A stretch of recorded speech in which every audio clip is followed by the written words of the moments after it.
Namaste. So now we come into the position that you've all been waiting for. We're coming into Savasana. Now Savasana, dead body pose, laying down, motionless. But yet what's happening is that you're absolutely absorbing everything that it is that you just did. So the idea behind this practice is that what we've done is we've created an intention. We've internalized that intention. We've brought that intention upwards. We've used the sun energy, tapping into the sun breath, that sun-piercing breath, and we've allowed that to happen and flow through us during the whole sun salutation series. From there, we've cooled it off with the Chandra Namaskar, the moon salutation. And then we've added to that by blending a moon balancing breath as well, so that we can balance the sides of our body. You're probably picking up by now that we've been doing things that bring balance to us, because no matter what it is that you're doing in your life, without balance, you've got nothing. You can work very, very hard, but you sure as heck better go ahead and equal that with some relaxation time as well. So balance is what's most important in life, balance. Because with that balance, there's no highs and no lows, there's a steadiness. And that steadiness, our bodies love, that homeostatic position, that evenness. So this is why we're doing things to both sides, why we're tapping into the sun, but yet tapping into the moon as well. But again, we need to absorb that. And in order to absorb that, we need to lie down in Savasana, dead body pose. So you just simply lay down, palms face upwards, and you just lay here without fidgeting. Don't scratch your nose, don't move around a lot, just relax. Just allow the whole body to just to go limp.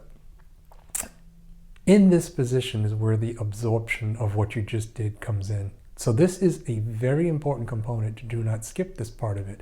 It is important, which is why I'm doing a video just on Savasana, because it is something that people rush through, overlook, don't do because they don't think it's important. But if you think of like a flash flood when a lot of water comes at one time, well, you know what? The earth can't absorb it. So what it does is it runs off.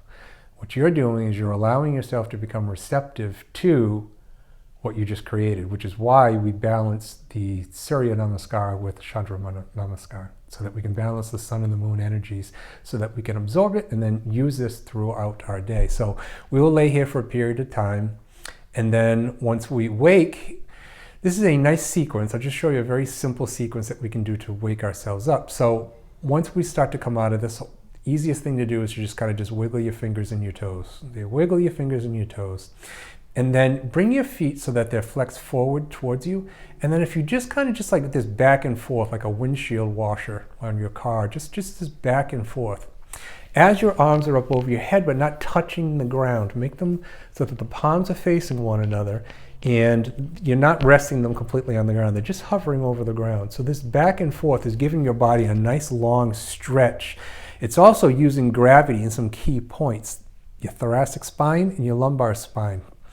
Because what that's doing is it's starting to flatten out your curve. Too many of us have a curve because if we're sitting at the desks too long, we get this hump back and creates a mess. So just doing this is just rocking your hip joint in and out, in and out, in and out, but yet with our pelvis tilted in this direction, what it's doing is it's telling our pelvis what position it should be in, and we're giving it some movement to do. So this is a very good thing to do. So from here, simply what we're going to do is then bring our feet so that they're flat on the floor, push your legs together so that they're squeezed together. So your feet are touching and your knees are touching. Your arms then come out as a T. And then what we're going to do is we're going to turn our head to the left, keeping our legs squeezed. We're going to just drop them over to the right, but keep squeezing them. Now this is not quite cat stretch. This is a safer way to get some twisting motion into your torso. So again, head goes in the opposite direction of the knees. Take a few breaths, you come back to this position, we do the same thing. Now we turn our head over to the right shoulder, and then once again, still squeezing the legs together, and then we drop them over to this position. If they reach the ground, great. If they don't, great. Doesn't matter. You just sit here and you do some nice, either slow, deep breathing or some very strong breathing. This is up to you, because now we're starting to wake up. Then we come back to this position. We will then take our knees, hug them up into our chest so that our nose is in between our knees. And we will hold this. And then from here, we will rock several times. Just back and forth, nice and gentle. And we'll come sitting up for the last part of this practice, which will be Analom Vilom, bringing everything in together into one breath pattern. Namaste.